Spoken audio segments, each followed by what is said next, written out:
Hello everyone, so welcome back to my channel. तो आज मैं आप लोगों के लिए लेकर आई हूँ class 10th first language SSC का पाठ गोभी का फूल, जो कि लेखक केशव चंद्र वर्मा जी द्वारा लिखी गई एक कहानी के बारे में। तो आगे बढ़ने से पहले अगर आपने अभी तक मेरे चैनल को सब्सक्राइब नहीं किया हो तो प्लीज़ जाकर सब्सक्राइब कर देना।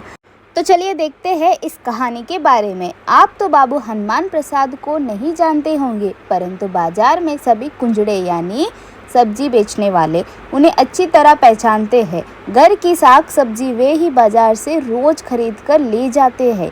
हरे धनिया की गड्डी पैसे पैसे या 2 पैसे के 3 लेना, शलजम को पत्ते तुड़वाकर तुलवाने का आग्रह करना, आलू छाट छाट कर छड़वाना, सड़ा कुम्हड़ दूसरे दिन काटा हुआ वापस करना और अरबी धुलवाकर मिट्टी हटाकर लेना आदि अनेक ऐसे बातें हैं जिनके कारण सब्जी मंडी का हर कुंजड़ा उन्हें पहचानता है।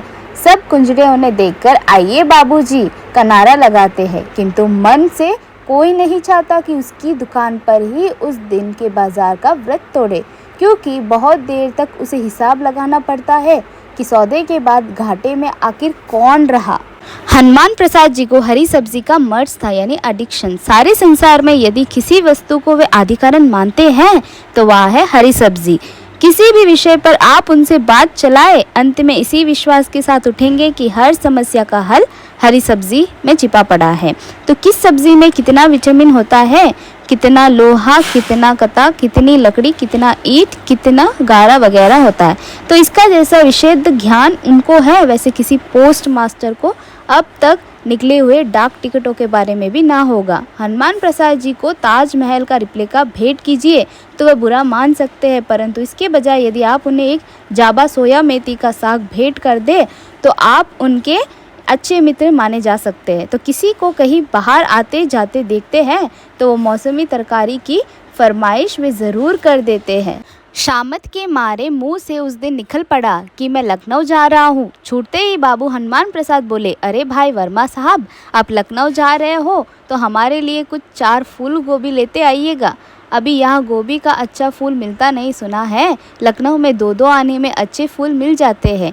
मैंने हाँ या ना कहा हो, इससे पहले ही उन्होंने अटनी मेरे हाथ में रख दी और मुझे अकेले में ले जाकर बोले, देखिए वर्मा जी, पता नहीं आपने कभी साग सब्जी खरीदी है कि नहीं, फूल ज़रा घट्टा हुआ लीजिएगा, बिखरा हुआ फूल जल्दी ख़राब हो जाता है और देखिए अक्सर उस पर झाई पड़ जाती है, यहाँ ना रहे। बहुत से गोभी वाले पत्ते निकाल लेते हैं, वे पत्ते ना निकालने पाए।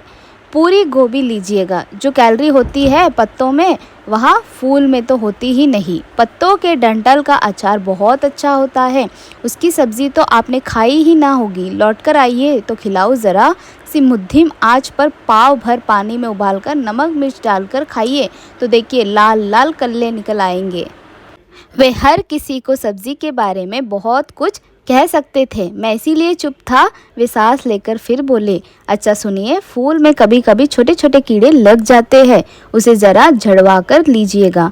पानी में भीगा हुआ फूल ना लीजिएगा, बड़ी जल्दी खराब हो जाते हैं। अच्छे गोभी के फूल में कच्चे हो तो भी vitamin D, vitamin A, vitamin B काफ़ी रहता है। मैंने उन्हें याद दिलाया कि यदि मैं गोभी के फूल का पूरा महात्म्य सुनकर गया तो गाड़ी छूटेगी, नौकरी भी छूटेगी और गोभी का फूल भी छूट जाएगा। सब पर संकट की बात सुनकर हनुमान प्रसाद ने मुझे छोड़ दिया। हजरतगंज, सिनेमा, नुमाइश, कॉफ़ी हाउस सब कुछ छोड़कर मैं लखनऊ की तरकारी मंडी में घुसा।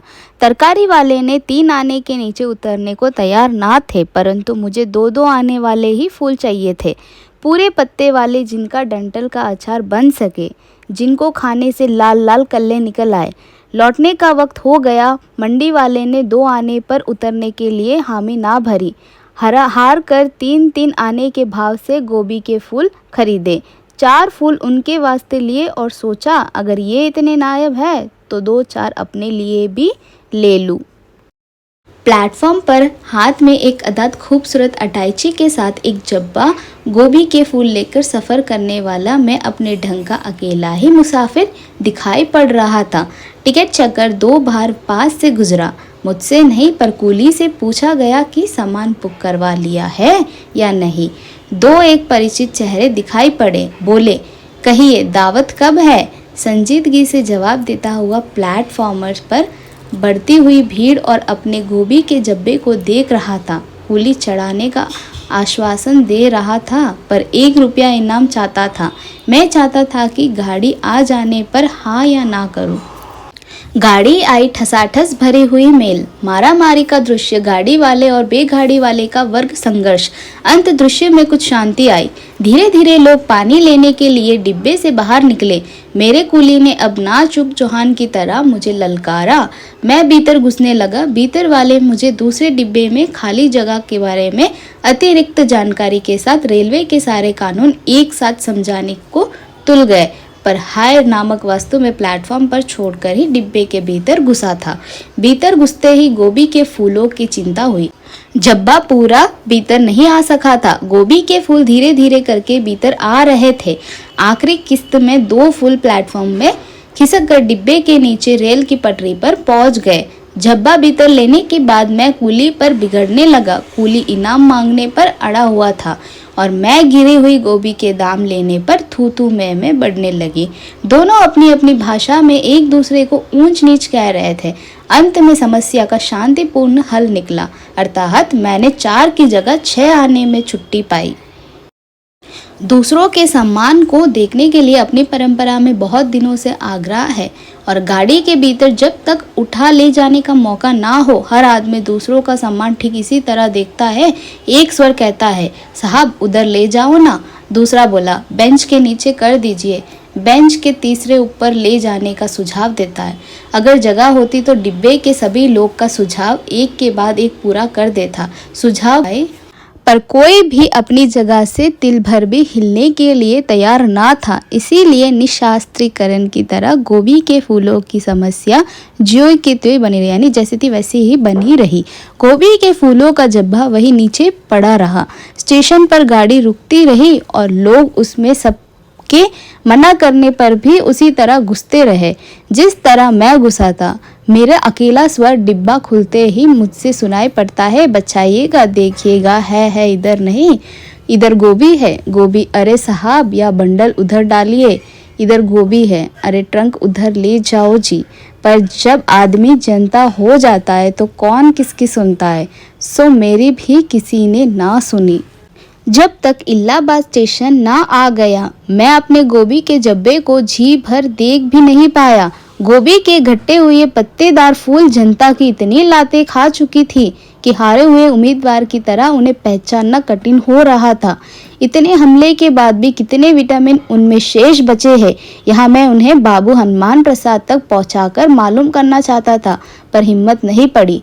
यही के बाजार से 5-5 आने के फूल खरीदकर लखनऊ के कहकर उन्हें दे आया हूँ और उसके बदले में लखनऊ में मिलने वाली सस्ती तरकारी पर उनका एक सार गर्भित भाषण सुनकर अभी लौटा हूँ। केशव चंद्र वर्मा। तो दोस्तों, आपको कहानी कैसी लगी मुझे कमेंट सेक्शन में ज़रूर बताना। Thank you.